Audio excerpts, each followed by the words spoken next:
અમેરિકાની security and exchange commission SECએ ન્યૂયોર્કની કોર્ટની અંદર કીધું છે કે અમે ઘણા સમયથી ભારતને ગૌતમ અદાણી અને એમના સહયોગીની સામેનું જે સમન્સ મોકલ્યું છે, પણ હજુ સુધી આજની તારીખે અધિકારીઓએ એ સમન્સ ગૌતમ અદાણીને પહોંચાડ્યું નથી.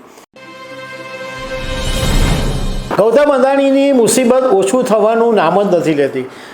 જ્યારે અમેરિકાની અંદર કોર્ટમાં ગૌતમ અદાણી અને એમના ભત્રીજા અને અન્ય લોકોની સામે એક લાંચ કેસ ચાલતો હતો, ત્યારે ગૌતમ અદાણી ઊંચા નીચા થઈ ગયા હતા. પરંતુ એ પછી કંપનીએ ચોખવટ બી કરી કે આમાં કંઈ નથી ને આ નથી. પરંતુ ફરીથી એક વખત આ મુદ્દો સામે આવ્યો છે અને અમેરિકાની સિક્યુરિટી એન્ડ એક્સચેન્જ કમિશન SECએ ન્યૂયોર્કની કોર્ટની અંદર કીધું છે કે અમે ઘણા સમયથી ભારતને ગૌતમ અદાણી અને એમના સહયોગીની સામેનું જે સમન્સ મોકલ્યું છે, પણ હજુ સુધી આજની તારીખે અધિકારીઓએ એ સમન્સ ગૌતમ અદાણીને પહોંચાડ્યું નથી.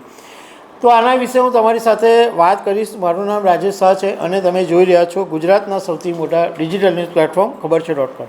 તમને ખ્યાલ હશે કે ગૌતમ અદાણી પર અમેરિકાની કોર્ટમાં એક કેસ થયો અને એને કારણે આખી દુનિયાની અંદર ખળભળાટ મચી ગયેલો.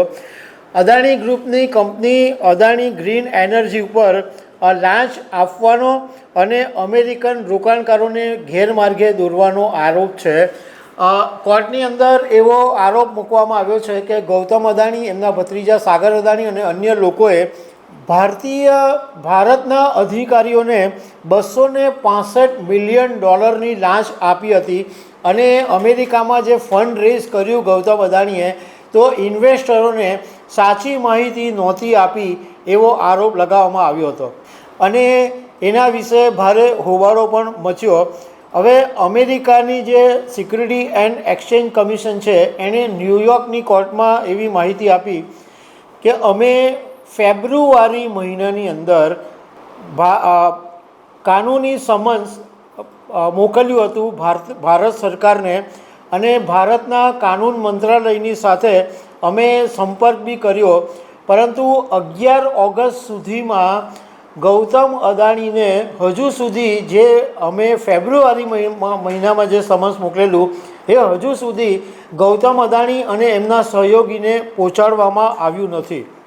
અને SECએ કોર્ટને એ પણ કીધું કે આને કારણે અમને મુસીબત એ વાતની થાય છે કે આ સમન્સ હજુ સુધી મોકલ્યું નથી, એટલે ગૌતમ અદાણી અને એમના સહયોગીની સામે જે લાંચ અને છેતરપિંડીના કેસમાં સુનાવણી ચાલતી હતી એ અટકી પડી છે. એટલે જ્યાં સુધી ભારત સરકાર આ ગૌતમ અદાણીને સમન્સ નહીં મોકલશે ત્યાં સુધી કેસ લટકી પડ્યો છે. હવે SECએ કોર્ટમાં એમ પણ કીધું કે અમે હેગ સંધિ હેઠળ હાયર એડમિનિસ્ટ્રેટિવ ગ્રેડ એના હેઠળ અમે આ આખી પ્રોસેસ કરી છે અને ગૌતમ અને સાગર અદાણી અને એમના સહયોગીઓને અમે આ હેગ સંધિ હેઠળ આ મોકલાવી છે. કારણ કે ડાયરેક્ટ ગૌતમ અદાણીને સમન્સ મોકલી શકાય એમ નથી. એટલે ભારત સરકારની સાથે જે સંધિ છે એ મુજબ અમે ભારતના કાનૂન મંત્રાલયને મોકલી અને ભારતનું જે કાનૂન મંત્રાલય છે એ ગૌતમ અદાણીને સમન્સ મોકલે. પરંતુ 6 મહિના થઈ ગયા, હજુ પણ સમન્સ મોકલવામાં આવ્યું નથી. એટલે એવું લાગી રહ્યું છે કે ગૌતમ અદાણીની જે મુસીબત છે એ ફરી વધી શકે છે. તો દર્શક મિત્રો, આવી અનેક વાતો સાથે અમે તમને મળતા રહીશું. Thank you very much.